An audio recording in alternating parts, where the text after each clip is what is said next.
Chemistry bye YouTube channel में आपका स्वागत है। आज हम पढ़ेंगे मेटलर्जी।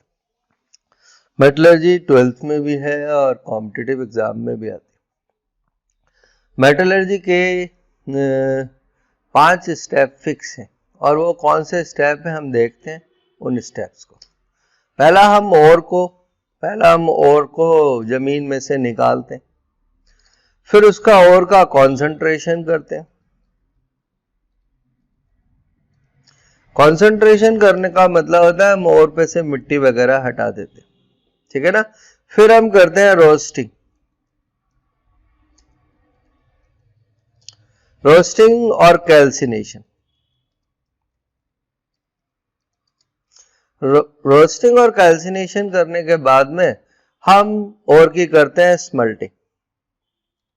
स्मेल्टिंग का मीन्स होता है मेटल ऑक्साइड को मेटल में कन्वर्ट कर देना, और लास्ट में हम कर देते हैं प्योरिफिकेशन।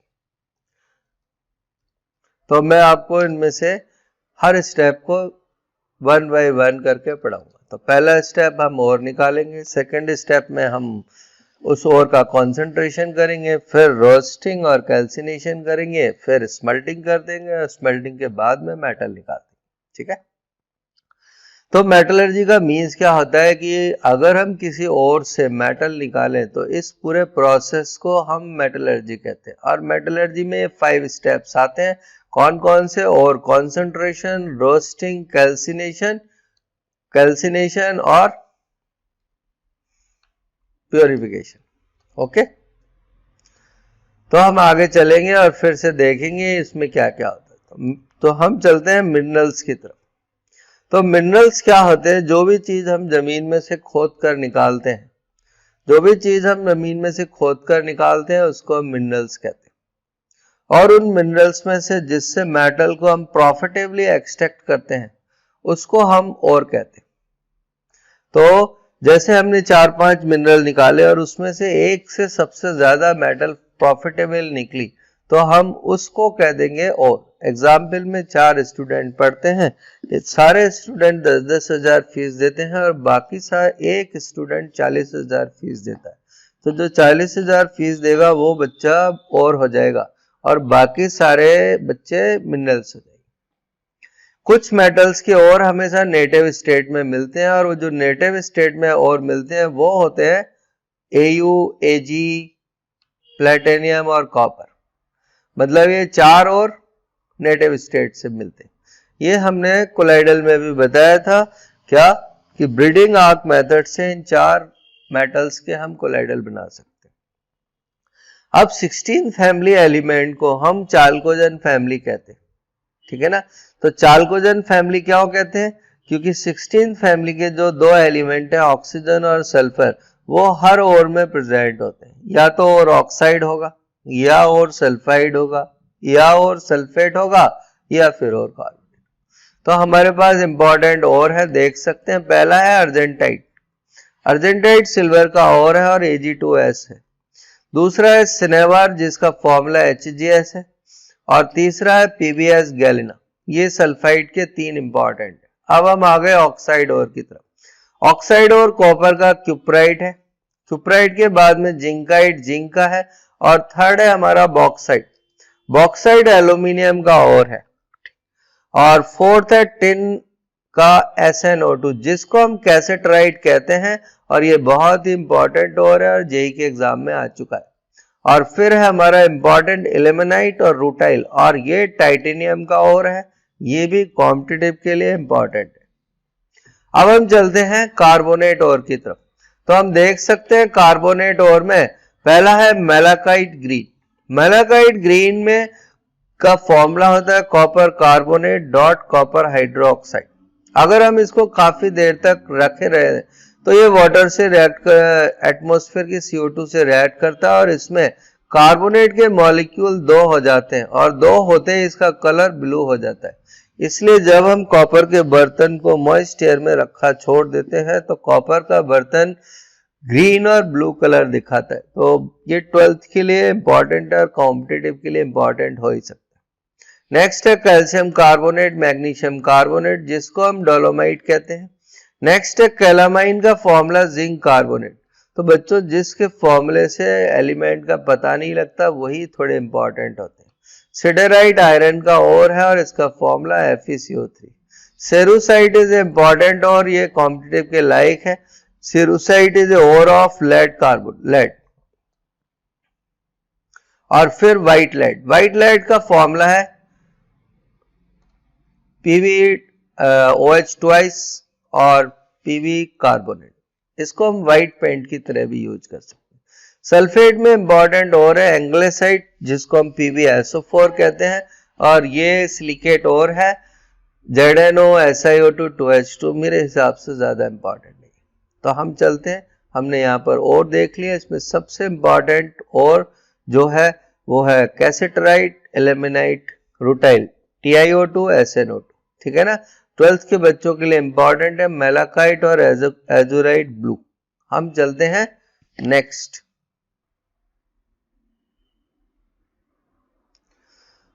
और मिनरल्स के ऊपर कुछ मिट्टी वगैरह चिपकी हुई होती है, उसे हम गैंग या गैंगू के नाम से जानते हैं। तो अनवांटेड रॉक के earthy sandy materials is known as gangue. इसको हम गैंगू कहते हैं। अब आया कॉन्सेंट्रेशन। कॉन्सेंट्रेशन का मीन्स होता है कि अगर उससे रिमूविंग गैंगो और मैट्रिक्स को हटाना और से कॉन्सेंट्रेशन होता है। कॉन्सेंट्रेशन का जो फर्स्ट मेथड है उसको हम कहते हैं हैंड पिकिंग। हम हाथ से चुन चुन कर मिट्टी पत्थर को निकाल देते हैं जो इंपॉर्टेंट नहीं। और तीसरा है ग्रेविटी सेपरेशन। दूसरा, इस ग्रेविटी सेपरेशन में हम और को पानी से धोते हैं तो जिससे हैवी मटेरियल जो होते हैं वो नीचे बैठ जाते हैं और जो बहुत लाइटर मटेरियल होते हैं वो पानी के साथ बहकर चले जाते हैं। ये दोनों ही किसी एग्जाम में आने लायक नहीं होते मेरे हिसाब से। अब आया मैग्नेटिक सेपरेशन। मैग्नेटिक सेपरेशन हम तब यूज करेंगे जब और मेटल या इंप्यूरिटीज में से कोई एक मैग्नेटिक हो। ठीक है ना। जैसे टिन स्टोन SnO2। SnO2 का नाम अभी अभी आपको बताया था, कैसेटराइट कहते हैं। तो इसमें वोल्फ्राम की इंप्योरिटीज होती है, ये नीट में आ चुका है। वोल्फ्राम की इंप्योरिटीज होती है और क्रोमाइट और जिससे हम पोटेशियम डाइक्रोमेट बनाते हैं उसमें सिलिकॉन की नॉन मैग्नेटिक इंप्योरिटीज होती है। अब इसको करते कैसे हैं तो हम देख सकते हैं। हम यहां से क्या है और को डालेंगे, मैग्नेटिक और नॉन मैग्नेटिक दोनों चीजें उसमें मिली हुई है। जब और इस पर घूमता हुआ जाएगा तो जो मैग्नेटिक और है वो तो इस मैग्नेटिक व्हील से चिपक जाएगा और जो नॉन मैग्नेटिक है वो पहले ही गिर जाएगा। तो पहले जो ढेर बनेगा वो तो होगा नॉन मैग्नेटिक का और बाद में जो दूसरी ढेरी बनेगी क्योंकि ये चिपक कर इसके साथ जाएगा तो मैग्नेटिक पार्टिकल्स अलग हो जाएंगे। ये मैग्नेटिक सेपरेशन का मेथड है। तो 12th वालों के लिखने के आ सकता है और कॉम्पिटिटिव वालों में आ सकता है कि टिन स्टोन में से वोल्फ्राम की इंप्योरिटीज को कैसे रिमूव करेंगे। हम चलते हैं फिर नए। जो न्यू मेथड है उसका नाम है फ्रोथ फ्लोटेशन प्रोसेस और ये सारे ही कॉम्पिटिटिव एग्जाम, बोर्ड एग्जाम हर एक के लिए इंपॉर्टेंट है और हम 10th क्लास से पढ़ते हुए आते हैं। फ्रोथ फ्लोटेशन प्रोसेस को हम सल्फाइड ओर के लिए यूज करते हैं बच्चों। अब कोई बचेगा सल्फाइड ओर के लिए, क्यों? क्योंकि सल्फाइड के पार्टिकल ऑयल की ड्रॉप पर एब्जॉर्ब हो जाते हैं, मतलब ऑयल की ड्रॉप की सरफेस पे अटैच हो जाते हैं और क्योंकि ऑयल पानी से हल्का होता है इसलिए वो तैरकर पानी की सरफेस पे आ जाता है और फ्रोथ बना देता है। अब इसमें कुछ इंपॉर्टेंट बात है, इसमें ऑयल कौन सा यूज करते हैं? हम ऑयल वैसे तो कोई भी यूज कर सकते हैं लेकिन हम वो ऑयल यूज करेंगे जिसकी कॉस्ट कम हो। और कॉस्ट कम किसकी होगी? जिसको हम खाने में यूज नहीं करते। तो पाइन ऑयल, यूकेलिप्टस ऑयल, इन ऑयल्स को हम यूज करते हैं। नेक्स्ट, अगर झाग या फ्रोथ अच्छी तरह नहीं आ रहा हो तो फ्रोथ को बढ़ाने के लिए हम उसमें Na2S और कॉपर सल्फेट को एज ए एक्टिवेटर की तरह ऐड कर देते। ठीक है ना। और फ्रोथ टूटे नहीं इसके लिए हम उसमें पोटेशियम और सोडियम मिथाइल जेंथेट को ऐड कर देते हैं। ये काफी एग्जामों में आ चुका है। और दूसरा फ्रोथ स्टेबलाइजर है जो एनसीईआरटी में दिया हुआ है, क्रिसॉल और एनिलीन को भी फ्रोथ स्टेबलाइजर की तरह यूज करते हैं। अब एक प्रॉब्लम आती है कि अगर दो सल्फाइड और एक साथ हुए तो फिर हम उनको पहले हमें अलग करना पड़ेगा। तो दोनों को अलग करने के लिए हम डिप्रेसेंट का यूज करते हैं। डिप्रेसेंट एनसीईआरटी का क्वेश्चन है और आई थिंक 3rd या 4th क्वेश्चन है, what is role of depressant in froth flotation process. Froth flotation process में डिप्रेसेंट का क्या यूज है? तो डिप्रेसेंट में हम एक ऐसा सब्सटेंस लेते हैं जो एक ही सल्फाइड से रिएक्ट करता हो, और इसके लिए हम जनरली सल्फर साइनाइड का यूज करते हैं। तो हमारे पास एग्जाम्पल है कि हमारे पास PbS और ZnS एक साथ मिले हुए, अब हम चाहते हैं कि इन दोनों को अलग कर दें। तो हम इस ZnS और PbS के मिक्सचर की रिएक्शन सोडियम साइनाइड से कराते। तो लेड का साइज बहुत बड़ा है इसलिए कॉम्प्लेक्स नहीं बनाता, जबकि जिंक का साइज छोटा है तो जिंक कॉम्प्लेक्स बनाता है। तो जिंक NaCN के साथ में कॉम्प्लेक्स बनाकर वाटर सॉल्युबल हो जाएगा और रह जाएगा कौन? PbS। इस तरह हम जिंक और लेड सल्फाइड को अलग अलग कर सकते हैं। तो बच्चों डिप्रेसेंट का काम क्या हुआ? Depressant create the solubility difference between two sulphide. Depressant दो सल्फाइडों में से एक सल्फाइड को फ्रोथ बनाने से रोक देता है। हम चलेंगे नेक्स्ट प्रोसेस की तरफ। नेक्स्ट मेथड का नाम है हाइड्रोमेटलर्जी। हाइड्रोमेटलर्जी का दूसरा नाम केमिकल मेथड और तीसरा नाम लीचिंग। इस प्रोसेस को हम तब यूज करते हैं जब इम्प्योरिटीज या और किसी डेफिनेट मेटल किसी डेफिनेट सॉल्वेंट में सॉल्युबल हो लेकिन इम्प्योरिटीज उसमें सॉल्युबल नहीं हो। इसके 3 एग्जाम्पल है इंपॉर्टेंट जो एग्जामों में आते हैं। पहला एग्जाम्पल है एल्यूमिनियम को हम बेयर प्रोसेस से निकालते हैं और इसमें हम NaOH यूज करते हैं। NaOH यूज इसलिए करते हैं क्योंकि एल्यूमिनियम NaOH में सॉल्युबल हो जाता है, लेकिन इसमें जो इम्प्योरिटीज होती हैं Fe2O3 की वो NaOH में सॉल्युबल नहीं होती है। सेकेंड मेथड है Ag और Au को, जिसको हम साइनाइड प्रोसेस कहते हैं। इस प्रोसेस में हम Ag और Au की रिएक्शन KCN या NaCN से कराते हैं, जिसको मैक ऑर्थर फॉरेस्ट प्रोसेस भी कहते हैं, इंपॉर्टेंट है। और लास्ट मेथड तीसरा इंपॉर्टेंट मेथड है कॉपर। लो ग्रेड कॉपर को हम एसिड की हेल्प से लीच कर लेते हैं। ये शायद 2-3 साल पहले CBSE बोर्ड के एग्जाम में आ चुका है। तो कॉम्पिटिटिव में तो क्वेश्चन ऐसे आता है एल्यूमिनियम किस मेटल को हाइड्रोमेटलर्जी और केमिकल मेथड और लीचिंग से प्योरीफाई करेंगे? तो चॉइस होंगी aluminium, Ag, Au and copper. तो हम यहाँ पर एल्यूमिनियम का एग्जाम्पल डिस्कस कर रहे हैं। हमारे पास बॉक्साइट का ओर है और बॉक्साइट में इम्प्योरिटीज होती है Fe2O3 की। तो हमने क्या किया, बॉक्साइट की रिएक्शन NaOH से करा दी एक्वस सॉल्यूशन में, तो हमें ये सॉल्युबल कॉम्प्लेक्स मिल गया और आयरन उसमें नीचे सेटल हो गया। हमने फिल्टर करके आयरन को बाहर निकाल दिया। अब हमने इसको लिया और हीट कर दिया। हीट किया तो क्या हुआ कि एल्यूमिनियम हाइड्रोक्साइड और NaOH मिला, और एल्यूमिनियम हाइड्रोक्साइड को स्ट्रॉन्ग हीट करने से हमको मिल गया क्या? Al2O3। तो Al2O3 हमारा प्योरीफाई हो गया है। तो इसको हम कहेंगे बेयर्स प्रोसेस। हम चलते हैं नेक्स्ट प्रोसेस में हम सिल्वर को देखेंगे। हमने सिल्वर का ओर लिया Ag2S और इसकी रिएक्शन NaCN से कराई। तो NaCN ने Ag के साथ मिलकर एक कॉम्प्लेक्स कंपाउंड बना दिया और इसमें जो इम्प्योरिटीज थी वो सोल्यूशन में ही नीचे इंसॉल्युबल होंगी। इसका थर्ड मेथड है गोल्ड। जब हम गोल्ड की रिएक्शन KCN, H2 और O2 से कराते हैं तो गोल्ड का ये कॉम्प्लेक्स बन जाता है और गोल्ड में जो इंसॉल्युबल इम्प्योरिटीज हो जाती है तो वो नीचे बैठ जाएंगी। तो बच्चों हमने यहाँ पर क्या सीखा? हमने यहाँ पर सीखा कि केमिकल मेथड, लीचिंग और हाइड्रोमेटलर्जी से हम एल्यूमिनियम, सिल्वर, गोल्ड और कॉपर को प्योरीफाई कर सकते हैं। हम चलते हैं, हमने ओर का कॉन्सेंट्रेशन कर लिया है और अब हम ओर को लेके चल रहे हैं रोस्टिंग की तरफ। रोस्टिंग को हिंदी में कहते हैं जलाना, बर्न करना। आपने रोस्टेड मुर्गा सुना होगा, रोस्टेड मूंगफली सुनी होगी। तो हम इसमें क्या करते हैं, ओर को लेकर जलती हुई आग में तपाते या जलाते। अब रोस्टिंग से हम बेसिकली सल्फाइड या पायराइट ओर को ही करते हैं। ऐसा क्यों करते हैं? जब हम सल्फाइड ओर को एयर की प्रेजेंस में बर्न करते हैं तो जो सल्फाइड का ओर होता है वो ऑक्साइड में बदल जाता है और वॉलेटाइल इम्प्योरिटीज निकल जाती हैं। मतलब कुछ सल्फर SO2 बनकर निकल जाती है। अब बच्चा कहेगा हम रोस्टिंग करते ही क्यों है? क्योंकि बच्चों सल्फर और ऑक्सीजन के साइज में से सल्फर का साइज बड़ा होता है।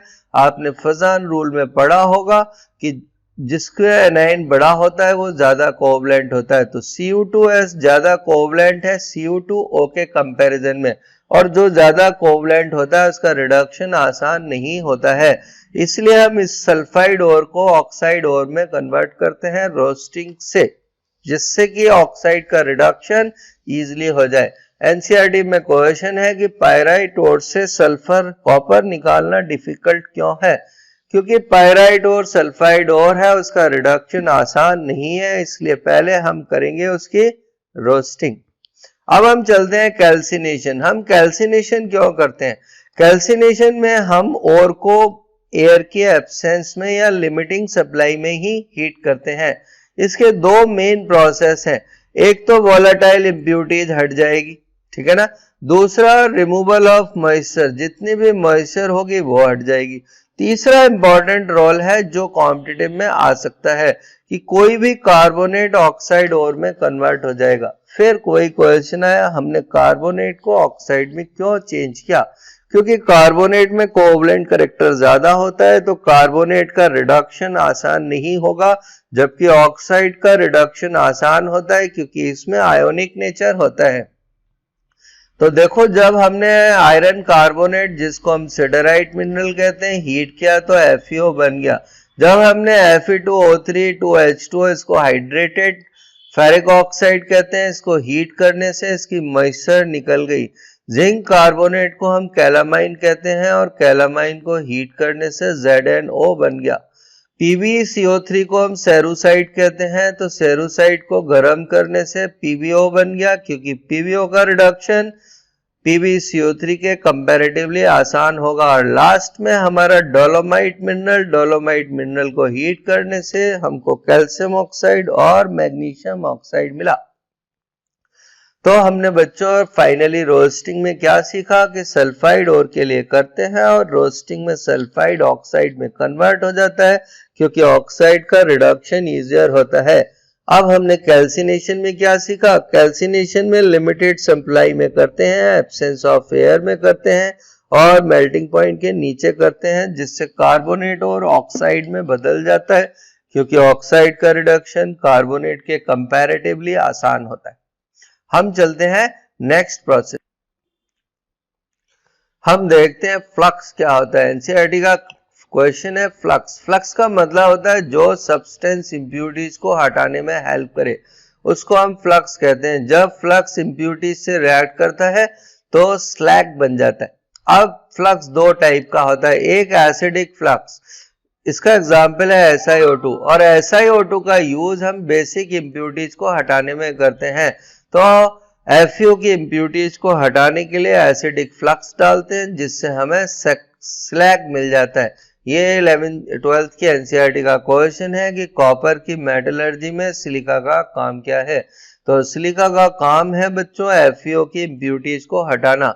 और दूसरा फ्लक्स होता है बेसिक फ्लक्स। बेसिक फ्लक्स तब यूज करते हैं जब एसिडिक इंप्यूरिटीज मिली हुई हो, तो ये आयरन की मेटलर्जी में यूज करते हैं। तो ये इससे रिएक्ट करके कैल्शियम सिलिकेट का स्लैग बना लेता है। तो बच्चों हमने फाइनली फ्लक्स में क्या सीखा? फ्लक्स इंप्यूरिटीज को हटाता है। फ्लक्स दो टाइप का होता है।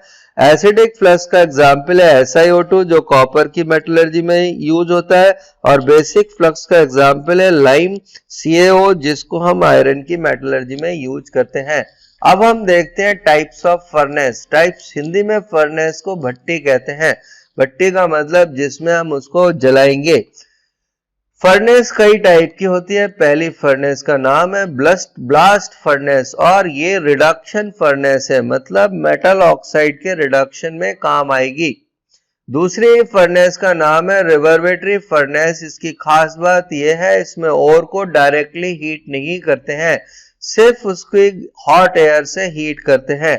ऐसा हमने शादी में देखा होगा, पनीर को आग के ऊपर लटका देते हैं तो पनीर धुएं से या हीट से हॉट हो जाता है। और इसको हम रोस्टिंग और रिडक्शन और ऑक्सीडेशन दोनों ही प्रोसेस में यूज कर सकते हैं। तीसरी फर्नेस कॉम्पिटिटिव के लिए इंपॉर्टेंट हो सकती है मफल फर्नेस। मफल फर्नेस को जिंक की मेटलर्जी में यूज करते हैं। और दूसरा जो इंपॉर्टेंट काम है वो है एनीलिंग। एनीलिंग का मीन्स होता है किसी भी चीज को धीमे धीमे से ठंडा करना, और एनीलिंग को हम ग्लास को बनाने में यूज कर सकते हैं। तो कॉम्पिटिटिव के लिए क्वेश्चन आ जाएगा कि ग्लास को किस भट्टी में बनाते हैं, तो ग्लास को बच्चों बनाते हैं मफल फर्नेस में। अब आए हम टाइप्स ऑफ मेटलर्जी की तरफ। हमने मेटलर्जी देखी होंगी, कई टाइप की होती है, और पहली मेटलर्जी का नाम है पायरो मेटलर्जी। ये सीबीएसई के लास्ट से लास्ट एग्जाम में आया था। पायरो का मतलब होता है हीट करना, और मेटलर्जी का मतलब मेटल एक्सट्रैक्ट करना। तो जिस भी मेटल को हीट करके निकालते हैं उसको हम पायरोमेटलर्जी कहते हैं, और इसके लिए कॉपर और आयरन मेन मेटलर्जी हैं जो हमारे कोर्स में है। ठीक है ना। वैसे हम इन सारे ही मेटल्स को हीट करके निकाल सकते हैं पायरोमेटलर्जी से।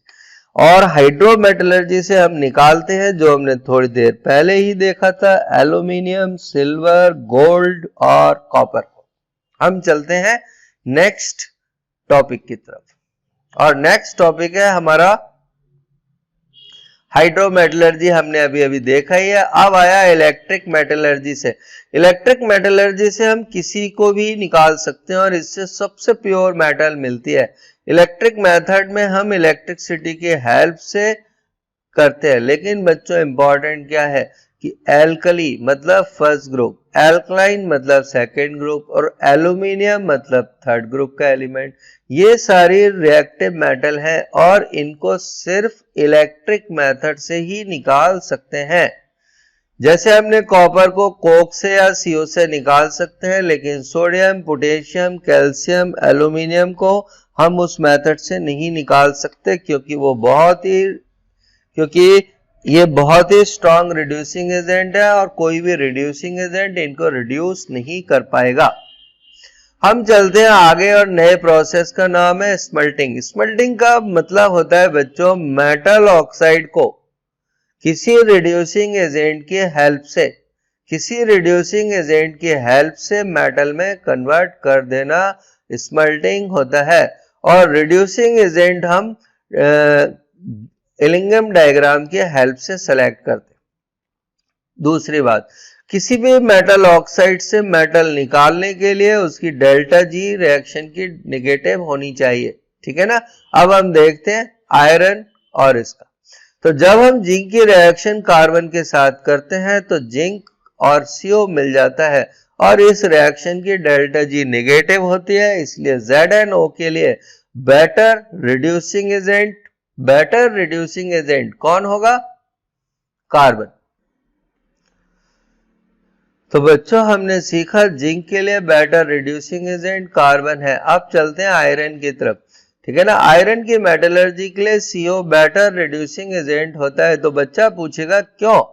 ऐसा इसलिए होता है कि कार्बन मोनोऑक्साइड 673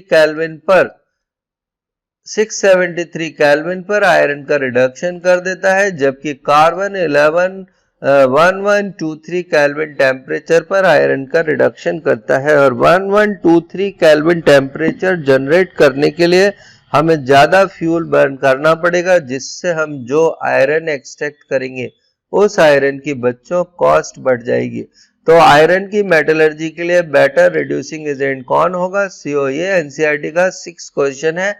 और क्वेश्चन क्या कहता है?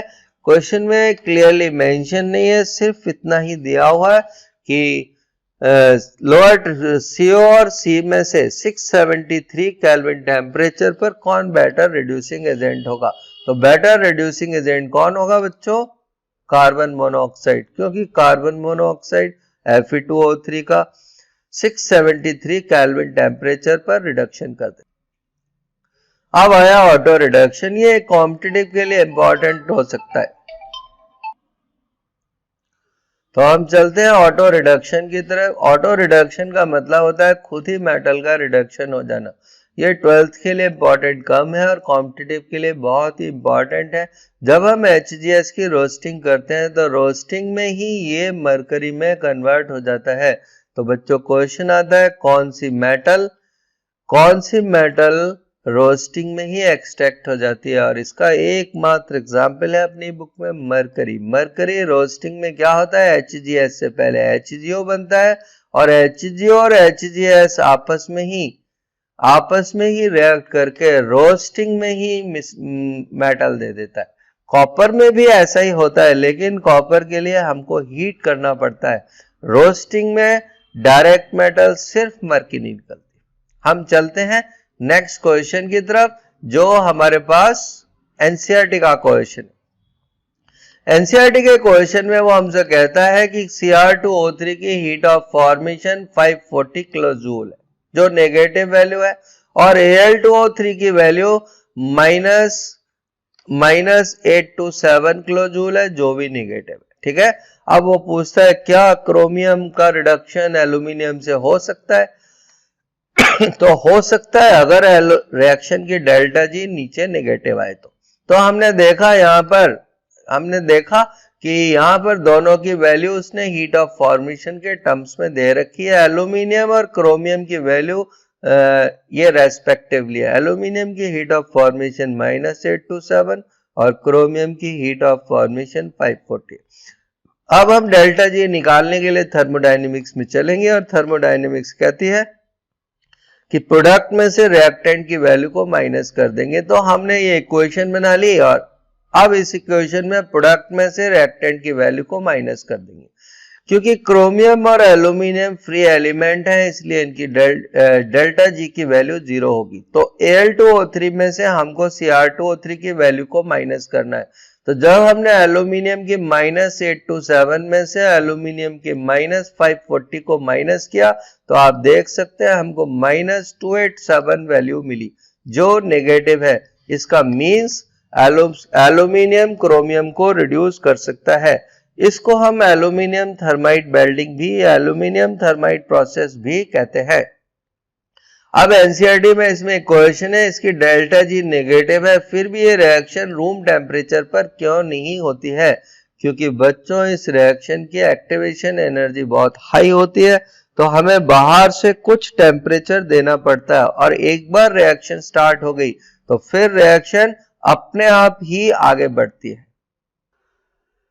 हम देखते हैं इलिंगम डायग्राम का यूज, और हमने थोड़ी देर पहले ही देखा था। ये एनसीईआरटी का क्वेश्चन है कि कार्बन और CO में से कौन ZNO के लिए बेटर रिड्यूसिंग एजेंट होगा? तो ZNO के लिए कार्बन बेटर रिड्यूसिंग एजेंट होता है, क्योंकि इसके साथ डेल्टा जी की वैल्यू नेगेटिव होती है। अगर इस ZNO की जगह पर बच्चों Fe2O3 आ जाए, तो फिर आयरन बेटर रिड्यूसिंग एजेंट होगा, CO बेटर रिड्यूसिंग एजेंट होगा, क्योंकि CO Fe2O3 को 673 केल्विन टेम्परेचर पर रिड्यूस करते हैं। अब हम देखते हैं इलिंगम डायग्राम। आजकल इलिंगम डायग्राम के काफी क्वेश्चन मैंने देखे हैं कि कॉम्पिटिटिव एग्जाम में आने लगे। तो वैसे तो ये बहुत बड़ा टॉपिक है, पर मैं आपको बिल्कुल एक सुपर ट्रिक बताता हूं कि आप देख सकते हैं। ये मैग्नीशियम और एल्यूमिनियम का इलिंगम डायग्राम है, और ये इनका क्रॉस सेक्शनल पॉइंट है। अब बच्चों, जो मेटल नीचे होती है वो ऊपर वाले ऑक्साइड को रिड्यूस कर देती है। तो आप देख सकते हैं 873 केल्विन तक मैग्नीशियम नीचे है, लेकिन उसके बाद मैग्नीशियम ऊपर चली गई है और एल्यूमिनियम नीचे आ गई है। ये एल्यूमिनियम आ गई है। तो अब बच्चों क्या होगा, मैग्नीशियम Al2O3 को 1873 केल्विन के नीचे रिड्यूस कर देगा, लेकिन 873 केल्विन टेम्परेचर के ऊपर, क्योंकि एल्यूमिनियम नीचे आ गया है, इसलिए एल्यूमिनियम मैग्नीशियम ऑक्साइड को रिड्यूस कर देगा। ये क्वेश्चन जेई में आ चुका है और नीट में भी आने के चांस है। तो फिर से रिपीट करता हूं, नीचे वाली मेटल ऊपर वाले मेटल ऑक्साइड को रिड्यूस कर देती है। ये बहुत ही आसान तरीका है जिससे आप आसानी से इलिंगम डायग्राम की हेल्प से रिड्यूसिंग एजेंट देख सकते हैं। हम चलते हैं, तो हमने मेटलर्जी के स्टेप्स में स्मेल्टिंग तक आ गए हैं। अब हम चलते हैं लास्ट स्टेप, जिसको हम कहते हैं प्योरिफिकेशन। तो बच्चों, प्योरिफिकेशन में पहला स्टेप है, पहला मेथड है, जिसका नाम है लिक्वेशन। लिक्वेशन से हम उस मेटल को प्योरीफाई करते हैं जिसका मेल्टिंग पॉइंट लो होगा। क्योंकि जैसे ही हम मेटल को मेल्ट करना शुरू कर देंगे, लो मेल्टिंग पॉइंट वाली मेटल लिक्विड बनकर नीचे की तरफ फ्लो करेगी और प्योरीफाई हो जाएगी। तो आपसे सिर्फ इतना ही पूछा जाएगा, लेड, बिस्मिथ टिन और लेड को किस मेथड से प्योरीफाई करते हैं? लिक्वेशन से, क्योंकि इनके बॉइलिंग पॉइंट लो होते हैं। सेकेंड मेथड, डिस्टिलेशन प्रोसेस से हम उन मेटल्स को प्योरीफाई करते हैं जिनका बॉइलिंग पॉइंट लो होता है, क्योंकि आसानी से वेपोराइज हो जाएंगे। और इससे हम 3 मेटल को प्योरीफाई करते हैं जिनके नाम है जिंक, कैडमियम, मरकरी। तीसरा मेथड का नाम है इलेक्ट्रो रिफाइनिंग। इलेक्ट्रो रिफाइनिंग से हम सारी ही मेटल्स को प्योरीफाई कर सकते हैं और ये सबसे बेस्ट मेथड। इस मेथड में हम क्या करते हैं, जो भी इम्प्योर मेटल है उसका एनोड बनाते हैं और प्योर मेटल का कैथोड बनाते हैं। अब जिस मेटल को प्योरीफाई करना होगा उसका इलेक्ट्रोलाइट ले लेंगे। कैसे? जैसे हमें कॉपर को प्योरीफाई करना है तो हम इस सॉल्यूशन में फिलअप कर देंगे कॉपर सल्फेट, पूरे में भर देंगे कॉपर सल्फेट। अब इलेक्ट्रिसिटी पास करेंगे तो एनोड से कॉपर जाए, कॉपर सल्फेट जो इलेक्ट्रोलाइट है उसका कॉपर जाकर कैथोड पे डिपॉजिट हो जाएगा और एनोड से कॉपर का एटम फिर सल्फेट से अटैच होगा और कॉपर सल्फेट फिर से रिज्यूम हो जाएगा। फिर एक कॉपर जाएगा, कैथोड पे डिपॉजिट होगा, फिर एक कॉपर आएगा और ये दोनों ही काम साइमल्टेनियसली होते हैं। धीमे धीमे करके एनोड से सारी कॉपर जाकर कैथोड पर कलेक्ट हो जाएगी और जो गंदगी होगी वो नीचे बैठ जाएगी, जिसको हम एनोड मड कहते हैं। जिसको क्या कहते हैं? Anode mud. एनोड मड में जब हम कॉपर की मेटलर्जी करते हैं तो गोल्ड, सिल्वर और प्लैटिनियम होती है, इसलिए इसको फेंकते नहीं है। या क्वेश्चन आता है एनोड मड में कौन सी मेटल होती है, तो बच्चों एनोड मड में होती है कौन सी? सिल्वर, गोल्ड और प्लैटिनियम। अब एक इलेक्ट्रोकेमिस्ट्री का क्वेश्चन भी आता है कि हमने मेटलर्जी पूरी कर ली, कॉपर प्योरीफाई हो गया, एनोड मड भी निकल आई। अब जो कॉपर सल्फेट इस कंटेनर में भरा हुआ था उसकी मोलैरिटी क्या होगी? उसकी मोलैरिटी बिल्कुल पुरानी जितनी होगी, क्योंकि जैसे ही एनोड से कॉपर आना बंद होगा कैथोड पर कॉपर का जाना भी बंद हो जाएगा। इसलिए इलेक्ट्रोलाइट की मोलैरिटी इलेक्ट्रोलिसिस से पहले और बाद में सेम रहती है। अब आया जोन रिफाइनिंग। जोन रिफाइनिंग का हम यूज कब करते हैं? जब हमें अल्ट्रा प्योर मेटल बनानी है और अल्ट्रा प्योर मेटल की जरूरत हमें सेमीकंडक्टर्स बनाने में पड़ती है। ठीक है ना? इसका कंसेप्ट क्या है कि जो इम्प्यूरिटीज होती है वो मोल्टन स्टेट मेटल में ज्यादा सॉल्युबल होती है देन सॉलिड। अब इसको हम समझते हैं क्या। हमने क्या किया, इस ट्यूब के अंदर इम्प्योर मेटल को भर दिया और इसमें हीटर चलाया। ये हीटर चलाया तो इसके नीचे के, जैसे हमने ब्लू वाले को हीटर समझ लिया, तो जब हम इसको चलाएंगे तो इसके नीचे की प्योर मेटल और इम्प्योर मेटल दोनों ही इम्प्यूरिटीज सॉल्युबल हो जाएंगी और इसको थोड़ा स्लैंटिंग झुकाकर रखेंगे ऐसे। अब दोनों ही यहां से फ्लो करेगी। तो जो मेटल सेमीकंडक्टर के लिए बनानी है इनके मेल्टिंग पॉइंट बहुत हाई होते हैं, तो ये तो यहीं सॉल्डिफाई हो जाएगी और इम्प्यूरिटीज आगे सॉल्युबल मेटल में चली जाएगी। धीमे धीमे करके हम इस प्रोसेस को कई बार करेंगे तो पीछे का पूरा पोर्शन प्योर मेटल का या एलिमेंट का हो जाएगा और आगे इम्प्यूरिटीज होंगी जिसको हम काट कर अलग कर देंगे और हमें अल्ट्रा प्योर मेटल्स मिल जाएगी। हम चलते हैं नेक्स्ट मेथड की तरफ।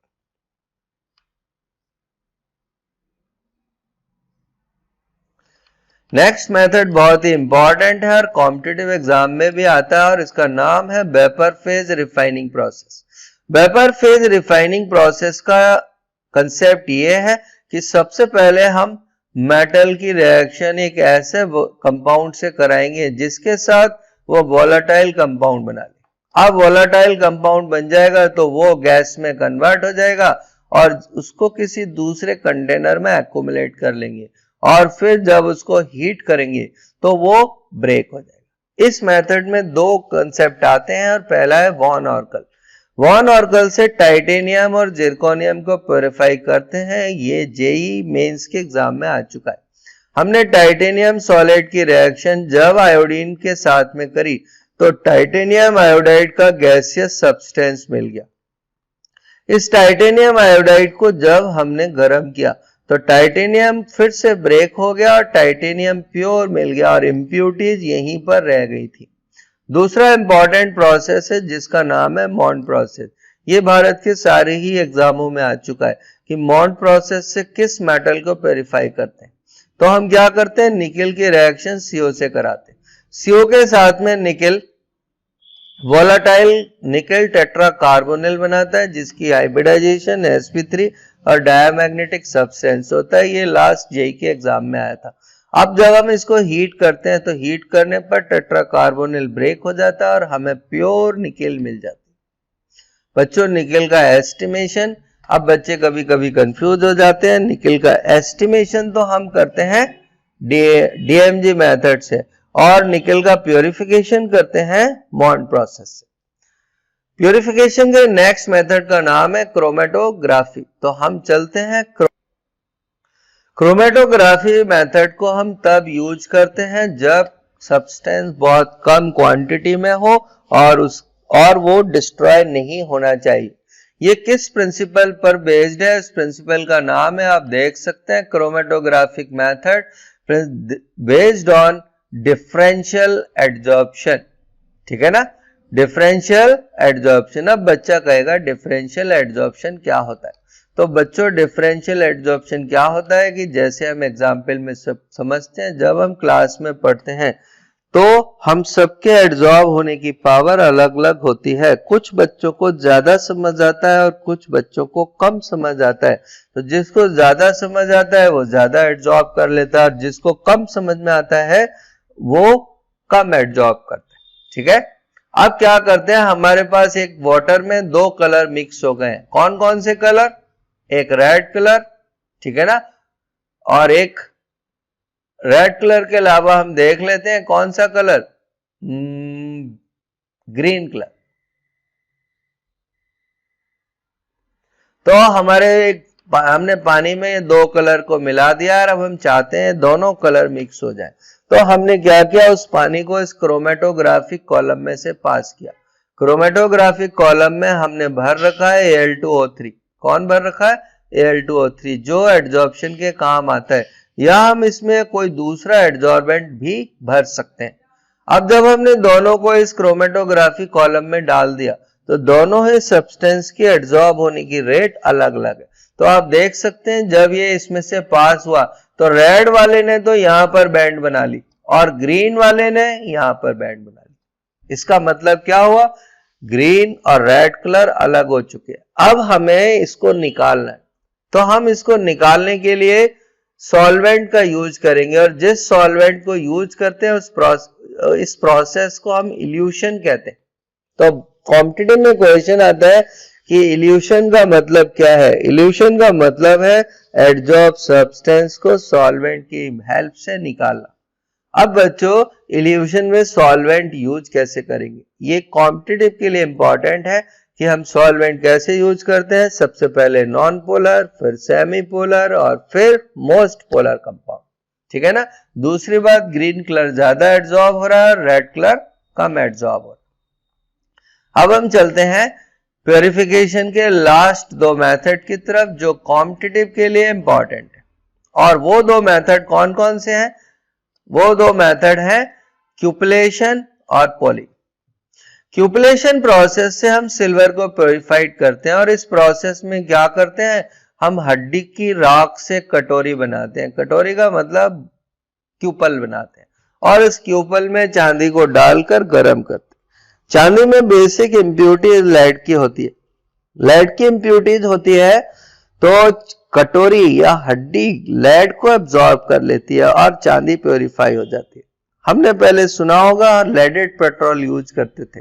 लेडेड पेट्रोल को इसीलिए बंद किया गया क्योंकि जो लेड पेट्रोल में ऐड करते थे वो लेड एटमॉस्फेयर में जाता था, फिर हमारी बॉडी में एड्जॉर्ब होता था।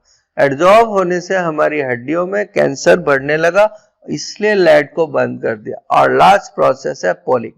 पोलिंग कॉपर का प्योरिफिकेशन मेथड है जो 12th में नॉर्मली नहीं आता। 12th में कॉपर का अगर प्योरिफिकेशन पूछे तो इलेक्ट्रोलिटिक मेथड करने से मार्क्स मिलते हैं। इस मेथड में हम कॉपर को पिघलाकर हरे डंडों से हिलाते हैं। हरे डंडे का मतलब है ताजा पेड़ की लकड़ी। जब हम ताजा पेड़ की लकड़ी से हिलाते हैं तो उसमें से मीथेन गैस निकलती है। वो मीथेन गैस रिड्यूसिंग एजेंट का काम करती है और ये सारे ही एग्जामों में आ चुका है।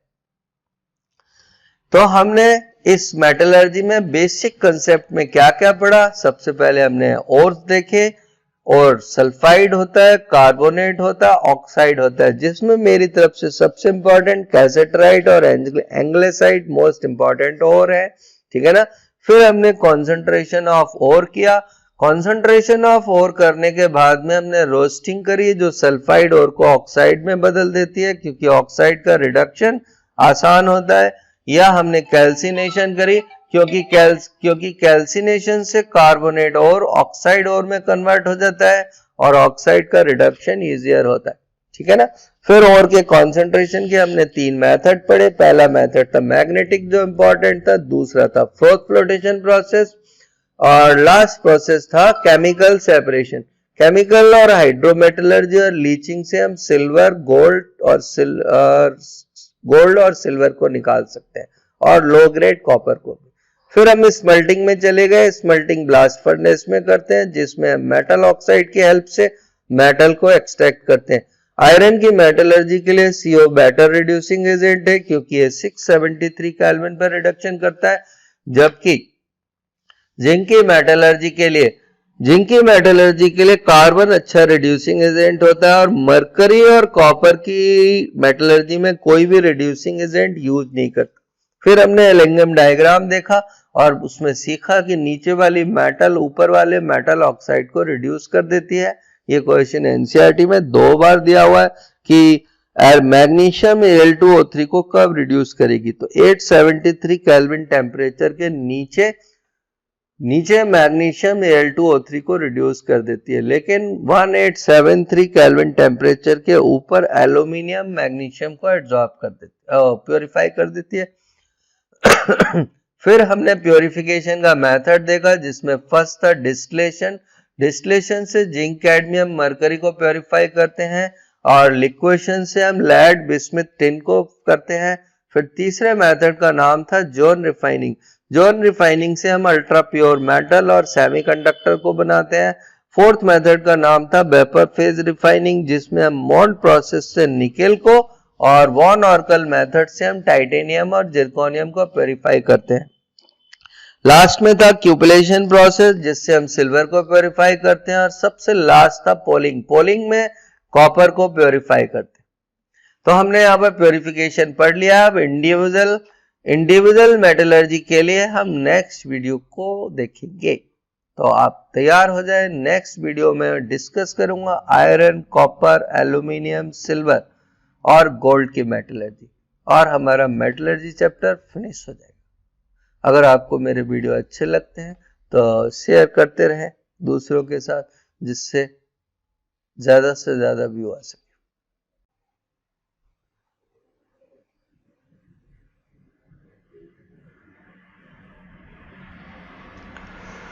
Chemistry bye Sandeep Sharma YouTube channel में आपका स्वागत है।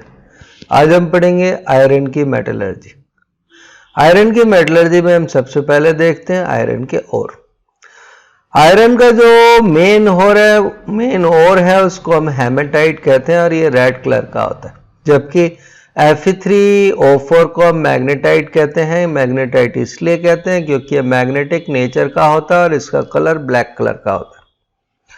जब जंग लग जाती है तो Fe2O3 3H2O बन जाता है, जिसको हम लिमोनाइट और हाइड्रेटेड फेरिक ऑक्साइड कहते हैं।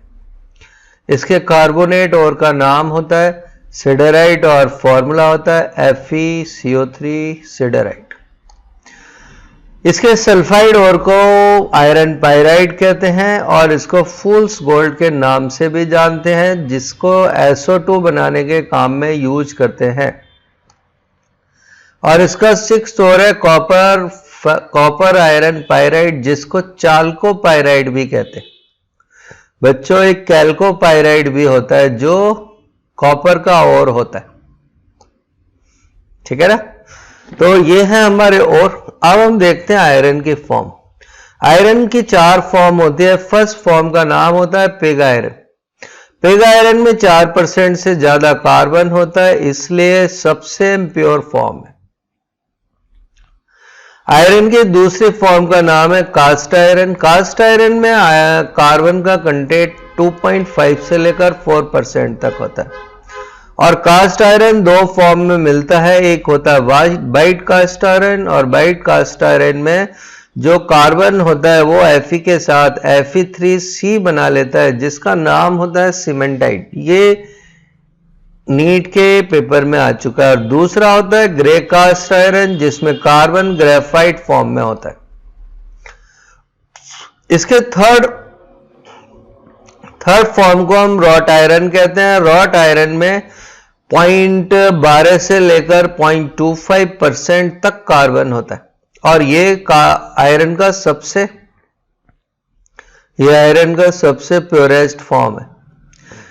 रॉट आयरन को हम फाइबर आयरन भी कहते हैं, और इसको पुडिंग मेथड से बनाते हैं। और आयरन की 4th फॉर्म का नाम है स्टील। स्टील में कार्बन 0.25 से लेकर 2% तक होता है, मतलब रॉट आयरन और कास्ट आयरन के बीच में, और इसको ग्रेनुलर आयरन भी कहते हैं। कुछ बच्चे स्टील को लेकर कंफ्यूज होते हैं कि यह एलॉय है। नहीं बच्चों, एलॉय होता है स्टेनलेस स्टील, ठीक है ना। Steel is a form of iron. हम चलेंगे नेक्स्ट, बदल जाएगा।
हम चलते हैं कॉपर मेटलर्जी की तरफ। कॉपर का जो मेन ओर है वो है चाल्कोपाइराइट, जिससे हम कॉपर को एक्सट्रैक्ट करते हैं। इसका दूसरा ओर है जिसका नाम है चाल्कोसाइट, ठीक है ना। तो बच्चों चाल्कोपाइराइट और चाल्कोसाइट में आप डिफरेंस कर लें, दोनों ही कॉपर के ओर है, पर चाल्कोपाइराइट में आयरन होता है और चाल्कोसाइट में नहीं होता।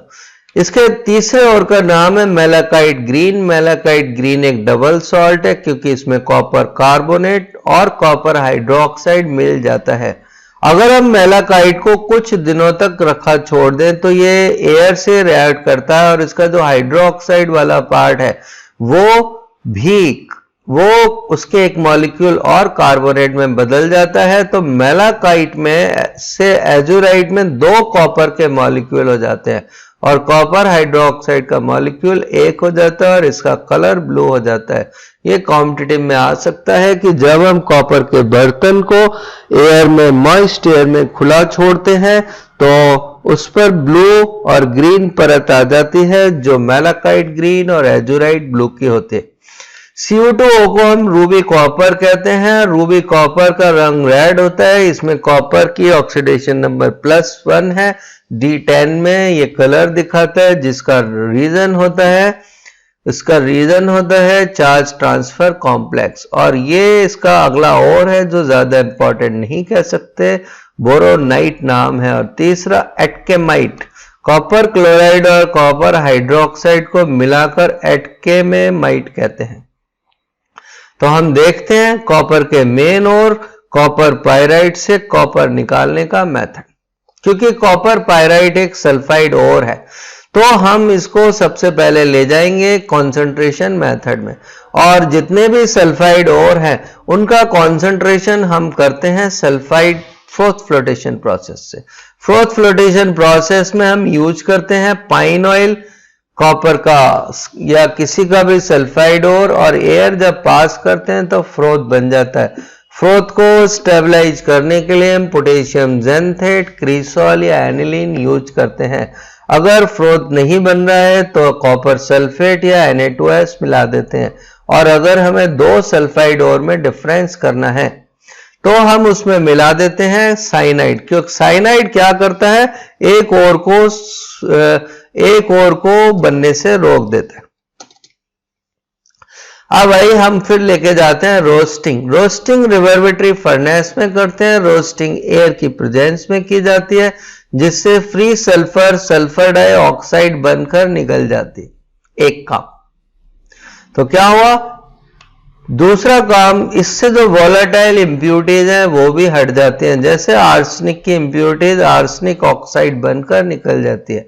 बच्चों नोट कर सकते हो आर्सेनिक एक कैटालिटिक पॉइजन है। अगर किसी भी रिएक्शन में हम आर्सेनिक डाल दें तो रेट कम हो जाता है। और जो copper pyrite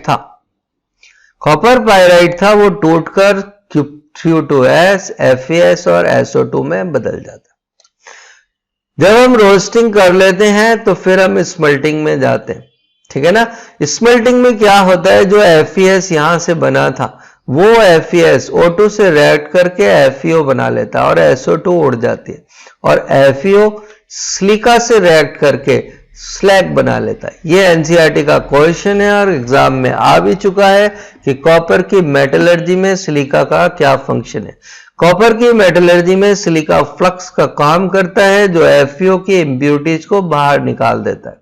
smelting blast furnace में की जाती है और इससे जो मैटर बनता है उसको मैट कहते हैं। ये भी क्वेश्चन कॉम्पिटिटिव में आया हुआ है।